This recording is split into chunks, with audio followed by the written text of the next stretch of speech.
तारापुर और कुशेश्वर स्थान का परिणाम कल आ चुका है और तेजस्वी यादव का भी बयान आ चुका है। क्या लालू प्रसाद यादव का लहर उतना नहीं चला जितना पहले चला करता था? ऐसी तमाम बातें हैं जिस पर नीतीश कुमार पर जनता ने अंततः मुहर लगाते हुए नजर आई और चिराग पासवान और कांग्रेस को जनता ने नकारा ही नहीं है, उन्हें उतनी वोट ही नहीं दी कि वह लड़ भी सकें।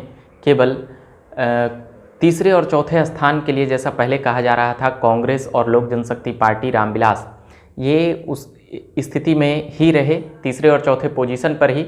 वहीं जो सबसे बड़ी बात देखने के लिए मिली कि कुशेश्वर स्थान में शशिभूषण हजारी के पुत्र अमन भूषण हजारी वहाँ पर कह सकते हैं कि पहले ही ये बातें कही जा रही थी कि सहानुभूति लहर वहाँ पर रहेगी और जो पिछले बार जो 7,000 मतों से वहाँ पर उनके पिता जीतते हुए नजर आए थे, पुत्र 12,600 से ज़्यादा मतों से वहाँ पर जीतते हुए नजर आए। वहीं तारापुर में लगभग 13-14 राउंडों तक जिस प्रकार से परिणाम आरजेडी के पक्ष में आ रहा था, मगर ये अंदेशा जताया जा रहा था कि जैसे जैसे चुनाव आगे बढ़ेगी और कांग्रेस का जो मत था वह एक कारण रहा कि कांग्रेस में क्या बैकवर्ड और फॉरवर्ड के मतों में कांग्रेस की तरफ फॉरवर्ड वोट जाने की आशंकाओं पर उनके नेता कहे कि अगर हमें नहीं मिला है तो आरजेडी को भी नहीं मिला होगा। मगर वहाँ के कैंडिडेट जिस प्रकार से बीजेपी के कई जो ब्लॉक स्तर के नेता थे, जो जिला स्तर पंचायत स्तर के नेता थे, उनका कहना था कि हम अपने नेता को देंगे, यानी आरजेडी के नेता को तरफ उनका झुकाव था। मगर वह भी 3,000 मतों से, लगभग 3,000 से ज़्यादा मतों से वहाँ पर जदयू के कैंडिडेट जीतते हुए नजर आए, राजीव कुमार सिंह।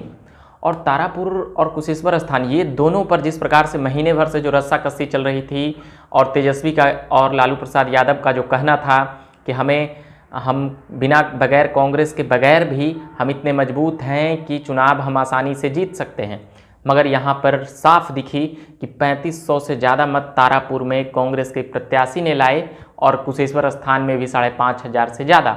तो ये एक फैक्टर यहाँ पर रहा कि कांग्रेस अगर साथ होती तो शायद दोनों सीटों पर हवा कुछ और बहती और तारापुर तो वो जीत ही लेती, ये भी बातें थी। मगर फिलहाल ऐसा कुछ दिखते हुए नज़र नहीं आया। कांग्रेस के नेता भी यहाँ पर खुश हो सकते हैं, मगर जो सबसे ज़्यादा राजनीतिक नुकसान लगा वह लगा चिराग पासवान को, कि वह उनके कैंडिडेट जो पिछले बार 12,000, 13,000, 15,000 के आसपास मत ला रहे थे, वहाँ से आधे मत भी लाने में वह सफल नहीं हो सके। और एनडीए से उनका अलग होना कहा जा सकता है कि अभी के हिसाब से वह इस स्थिति में है कि वह जमानत भी उनके कैंडिडेट नहीं बचा पा रहे हैं। और जो पिछले बार जो मत आए थे यह सचमुच बीजेपी के हवा के कारण आए थे, क्योंकि उन्होंने कई बातें की थी कि हमारा मत, हमारा अलायंस, असली एनडीए के हिस्सेदार हम ही हैं। यह इस बार साफ दिखता हुआ नजर आया। नीतीश कुमार के पक्ष में जिस प्रकार से जनता ने अथाह प्यार दिखाया है, उनकी सभाओं में भले ही लोग ना आए, ये बातें हम पहले भी कहते रहे हैं कि लालू प्रसाद में जिस प्रकार से सभाओं में लोग आते थे, मगर जो एक बातें देखने के लिए मिली, तारापुर में पहले से बेहतर परफॉर्मेंस आरजेडी की रही बगैर कांग्रेस के, ये एक बहुत बड़ी बात है। लालू प्रसाद का लहर वहाँ पर देखा जा सकता है, भले ही वह चुनाव हार जाएं, मगर अगर उनके साथ अगर होती तो वहाँ पर कुछ और बातें होती। वहीं क्या लालू प्रसाद यादव का लहर भी काम नहीं आया? लगभग 3 दर्जन से ज़्यादा सभाएं तेजस्वी और लालू ने किए, मगर नीतीश ने 5 सभाओं से बाजी मार ली। ऐसे कई सवाल हैं जो बिहार की राजनीति में अब भी एक प्रश्नवाचक चिन्ह छोड़ रहे हैं कि नीतीश कुमार इतनी आसानी से नहीं हिलने वाले हैं।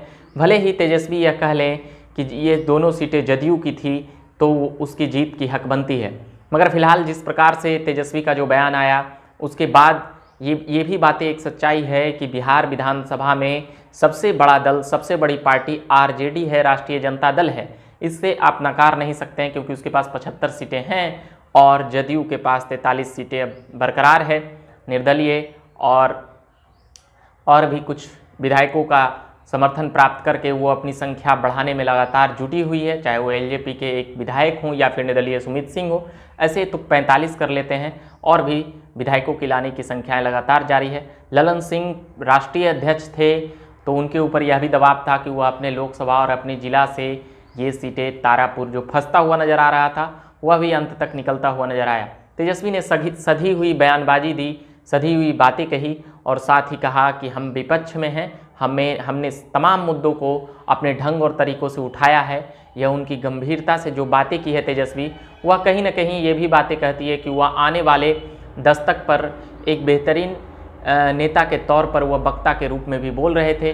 जिस प्रकार से लालू प्रसाद यादव ने अपनी बातों को रखा है, उन तमाम बातों पर हम चर्चा करेंगे कि क्या लालू प्रसाद यादव की बयानबाजी से उनको फ़ायदा होता हुआ नजर आया या फिर नुकसान हुआ है। ऐसी कई बातें मैं लगातार करूँगा।